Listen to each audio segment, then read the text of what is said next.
Apakah kalian pernah mendengar tentang manipulasi market? Di mana harga membuat support resistance, yang memicu trader support resistance untuk entry, kemudian terjadi breakout yang membuat stop loss dari trader SNR terjemput. Kemudian breakout trader akan melihat peluang ini dan entry ke market, namun setelahnya harga kembali, dan membuat false breakout, sehingga breakout trader juga mengalami stop loss. Dan jika hari ini kalian belajar strategi smart money concept, kondisi seperti ini akan kalian temui dengan istilah liquidity swap. Jadi, apa itu area liquidity? Dan apa yang menyebabkan liquidity? Dan bagaimana cara kita memanfaatkan area liquidity sebagai tambahan influen pada strategi supply demand kita? Halo teman-teman semua, selamat datang kembali di channel Forex Sarjana. Pada kesempatan kali ini kita akan membahas area liquidity, dan cara memanfaatkannya dalam strategi supply dan demand kita. Jadi, langsung saja kita mulai materi ini. Pertama, kita akan memandang liquidity dari kacamata trader smart money concept.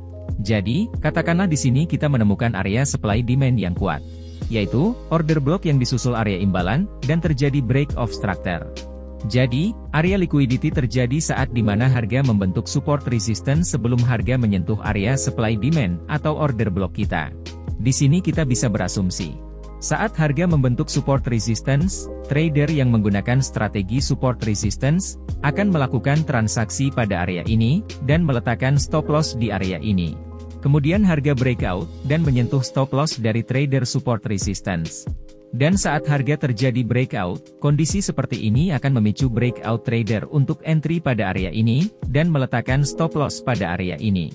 Kemudian, harga berbalik dan mengambil stop loss dari breakout trader. Kemudian, harga bertemu kembali dengan area support resistance, dan memicu trader support resistance untuk entry. Setelahnya, harga kembali terjadi breakout dan terkena stop loss. Dan saat ini terjadi, breakout trader akan melihat peluang ini dan kembali entry pada area ini. Kemudian harga berbalik lagi dan mengenai stop loss dari breakout trader.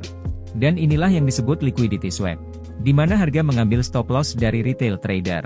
Dan setelah selesai mengambil stop loss liquidity dari retail trader, harga akan kembali menyentuh area supply demand untuk mengambil order dari institusi sebelum melanjutkan tren utamanya.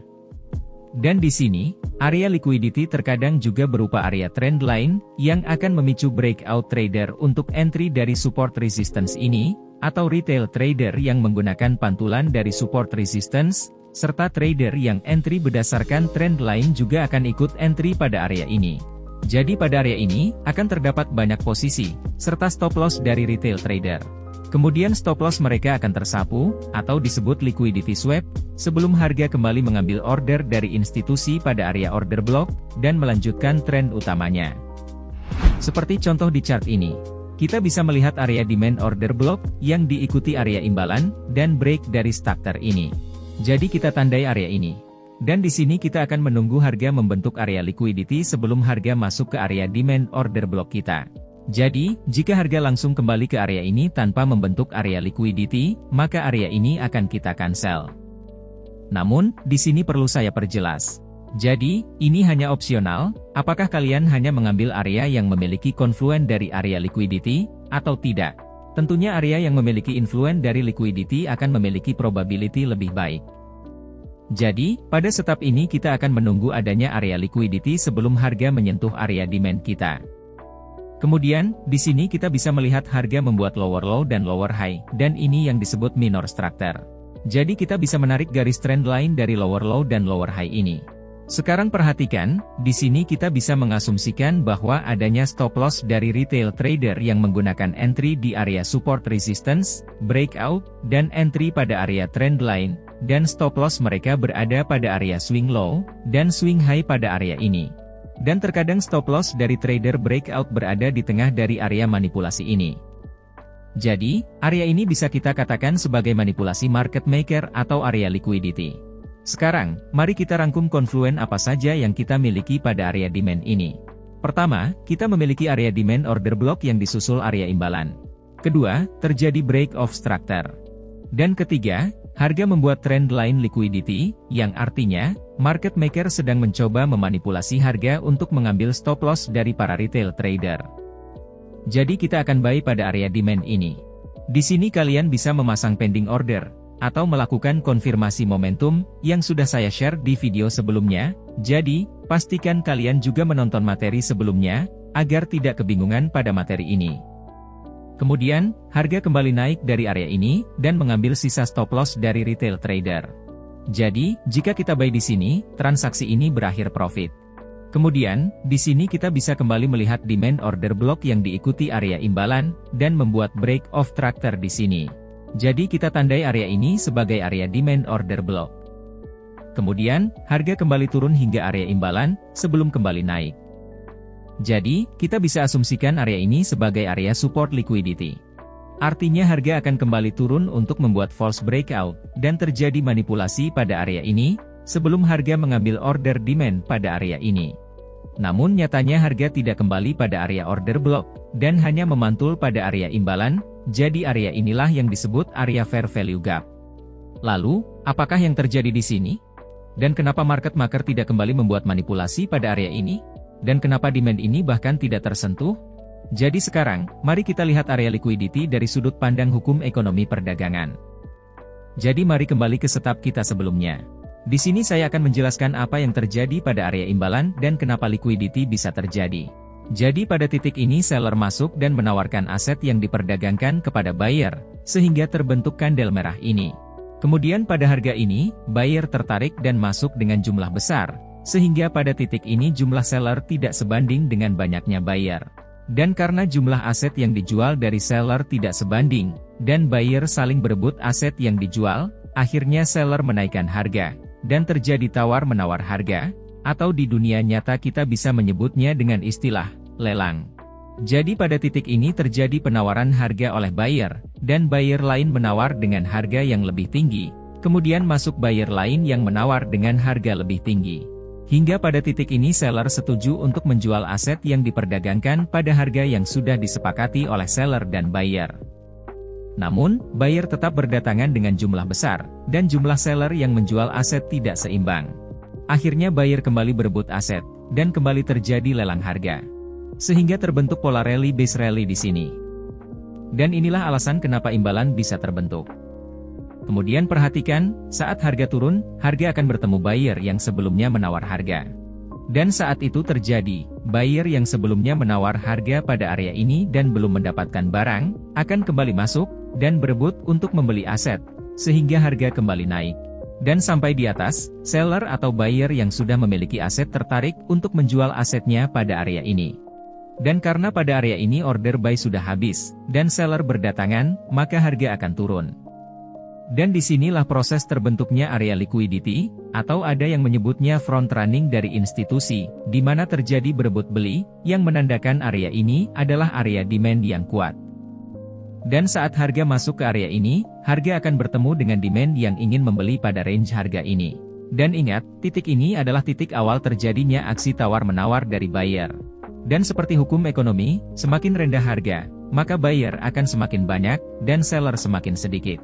Jadi, pada titik ini buyer dari masa lalu yang belum mendapatkan barang akan kembali masuk dengan volume besar, dan akhirnya kembali terjadi berebut beli, yang membuat jumlah seller tidak seimbang, akhirnya harga kembali naik. Dan itu juga alasan kenapa pada area imbalan ini, harga langsung berbalik tanpa membuat manipulasi, dan tidak kembali ke area demand ini. Karena pada area imbalan ini terjadi lelang, atau penawaran dari buyer, atau istilahnya willing buyer yang sangat besar. Sehingga saat harga kembali ke area ini, buyer yang sebelumnya menawar pada harga ini kembali masuk, dan menghabiskan semua aset yang dijual oleh seller. Sehingga buyer yang berada pada demand ini tidak kebagian aset untuk dibeli. Dan ini yang dinamakan fair value gap. Kemudian, di sini harga kembali membuat break of tractor. Dan di sini kita bisa melihat area order block dan RBR, yang diikuti area imbalan. Jadi, kita tandai dua area ini. Kemudian harga langsung kembali ke area RBR ini. Dan ingat, kita hanya mau harga membentuk area liquidity, sebelum kembali ke area demand kita. Jadi, area RBR ini akan kita cancel, karena harga langsung kembali masuk, tanpa membuat liquidity. Kemudian, kita bisa melihat harga naik turun dari area ini, dan membuat support pada area ini. Menandakan buyer berebut beli pada area ini. Artinya, saat harga menyentuh area order block kita, harga bisa disebut harga sangat murah, karena buyer berebut pada area ini, hingga membentuk support. serta terjadi imbalan, yang menandakan adanya aksi tawar-menawar yang sedang terjadi, karena jumlah demand yang terlalu banyak. Jadi, mari kita rangkum yang kita miliki di sini. Pertama, area order block mampu membuat imbalan. Kedua, terjadi break of tractor. Ketiga, harga membentuk area liquidity atau area front running institusi. Jadi kita akan buy pada area ini. Kalian bisa menggunakan pending order, atau entry momentum di time frame rendah, seperti pada materi kita sebelumnya. Dan harga memantul tepat dari order block ini. Sekarang untuk posisi sell. Di sini kita bisa melihat area supply order block, yang diikuti area imbalan, dan terjadi break of structure di sini. Jadi kita tandai area ini. Kemudian harga memantul dari area imbalan ini. Menandakan pada area imbalan ini seller berebut jual pada harga ini. Artinya pada area supply ini terdapat willing seller yang sangat besar, sehingga seller sudah berebut jual, bahkan sebelum mencapai area supply. Jadi, kita tandai area ini sebagai area sell side liquidity. Jadi mari kita rangkum yang kita miliki di sini. Pertama, kita memiliki area supply order block yang diikuti area imbalan. Kedua, harga membuat break of structure. Ketiga, harga membentuk area liquidity atau area front running institusi. Jadi, kita akan sell pada area ini. Dan harga memantul dari area supply ini. Dan di sini kita bisa kembali melihat dua area order block supply yang diikuti area imbalan, serta terjadi break of tractor. Maka, kita tandai dua area order block ini. Kemudian, harga kembali menyentuh area supply kita tanpa membuat area liquidity. Jadi kita cancel area ini. Kemudian harga naik turun pada area ini dan membentuk resistance di sini. Menandakan pada area ini willing seller sangat kuat, sehingga supply berebut jual pada area ini. Jadi kita tandai ini sebagai area liquidity. Jadi di sini, kita memiliki area supply order block yang diikuti area imbalan. Kedua, terjadi break of structure. Ketiga, harga membentuk area liquidity. Jadi kita akan sell pada area ini. Dan harga memantul dari area supply ini. Sekarang, mari kita bongkar rahasia liquidity. Dan apa yang akan terjadi jika semua trader menggunakan strategi smart money concept. Jadi, sebenarnya smart money concept bukanlah strategi dari market maker atau institusi. Karena market maker sangat tertutup dan tidak mungkin sampai terjadi kebocoran informasi dari strategi yang mereka gunakan. Dan apakah benar? Area liquidity adalah area stop loss dari trader breakout dan trader support resistance? Faktanya strategi support resistance dan breakout pattern sudah ada bahkan sebelum saya lahir. Dan sekarang mari kita lihat pada chart ini. Di sini kita bisa melihat area demand order block yang diikuti area imbalan, break of structure, dan area liquidity. Dan kalian bisa melihat harga memantul dari area ini. Sekarang mari kita lihat dari kacamata trader support resistance. Jadi pada support ini apakah kita akan entry? Jawabannya adalah trader support resistance tidak mungkin langsung entry pada area ini. Yang mereka lakukan adalah menunggu momentum seperti engulfing atau candle reject, seperti pada video yang ada di channel ini.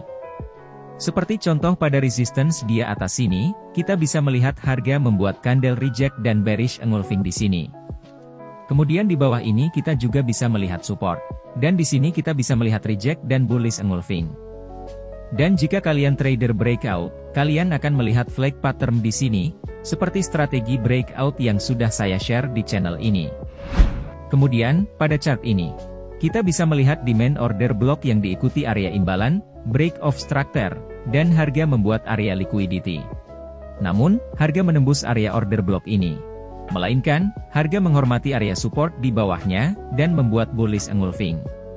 Dan jika kalian seorang breakout trader, kalian akan melihat pola triangle di sini, dan open posisi buy setelah candle momentum ini. Kemudian pada chart ini, kita bisa melihat order block yang valid. Dan di sini kita juga bisa melihat area liquidity. Maka kita asumsikan pada area liquidity ini terdapat stop loss atau pending order dari trader support resistance, yang akan langsung entry pada area ini, serta stop order dari trader breakout di sini. Jadi harga akan kembali turun, break, dan menyapu stop loss dari trader support resistance. Dan trader breakout akan sell setelah breakout. Kemudian, harga menyentuh area demand dari market maker, kemudian kembali naik, sehingga terjadi false breakout dan menyapu stop loss dari breakout trader. Sekarang perhatikan, harga tidak pernah menyapu area liquidity ini dan terus naik.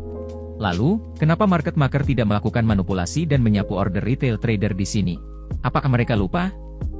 Jika kita menganut front-running institusi, maka penjelasannya adalah, pada area imbalan ini, buyer berebut beli, dan jumlah seller hanya sedikit, sehingga terjadi proses lelang atau tawar-menawar harga, yang menyebabkan area imbalan, atau area ketidakseimbangan. Dan saat harga kembali ke area ini, buyer yang melakukan penawaran pada area imbalan ini akan kembali membeli dengan volume besar, hingga tidak menyisakan aset untuk buyer yang mau membeli pada area di bawah ini. Dan ini bagi saya cukup masuk akal. Karena dulu sebelum adanya broker atau MetaTrader, trader forex melakukan perdagangan di money changer dan membeli mata uang, ataupun gold dalam bentuk fisik. Dan saat kita memegang aset dalam bentuk fisik, maka, di mana order stop loss kita? Dan apakah harga tidak bergerak karena tidak adanya order stop loss dari retail trader? Jadi, tanpa adanya retail trader seperti kita yang melakukan buy dan sell, serta melakukan stop loss pada broker atau aplikasi MetaTrader, harga akan tetap bergerak. Karena akan terus terjadi pertukaran mata uang di muka bumi, yang disebabkan oleh transaksi perdagangan, keluar masuknya investor, aktivitas tukar-menukar mata uang pada money changer, berubahnya kebijakan ekonomi suatu negara, kondisi politik, hutang piutang, dan aktivitas ekspor-import dari suatu negara, serta ada banyak faktor lain. Melihat banyaknya faktor penggerak harga, menyebabkan tidak satupun manusia di muka bumi bisa memprediksi, dan menggerakkan market sesuka hati, termasuk market maker. Lalu apakah market maker, seperti bank besar selalu profit, dan tidak pernah melakukan cut loss pada suatu aset? Untuk penjelasannya kalian bisa menonton film, yang berjudul Margin Call. Dan jika tidak ada kepastian di market, lalu, apa yang harus kita lakukan sebagai retail trader? Jawabannya adalah, tetap konsisten pada strategi kalian, dan selalu gunakan money management yang sehat. Karena apapun strategi yang kalian gunakan, baik itu strategi breakout, support resistance, order block, supply demand, price action, maupun trader dengan strategi indikator, akan tetap ada hari di mana kita profit, dan ada hari di mana kita loss. Karena trading adalah tentang probability. Jadi, saya rasa itu dulu untuk materi kita kali ini, dan semoga pengetahuan kalian semakin bertambah, dan semakin mengenal market dengan lebih baik. Dan sudah saya berikan materi ini secara gratis, jadi sebagai gantinya, sisihkan waktu kalian untuk klik like, subrek, dan nyalakan loncengnya, agar saya bahagia. Dan sebagai gantinya, akan selalu ada video terbaru dari channel ini.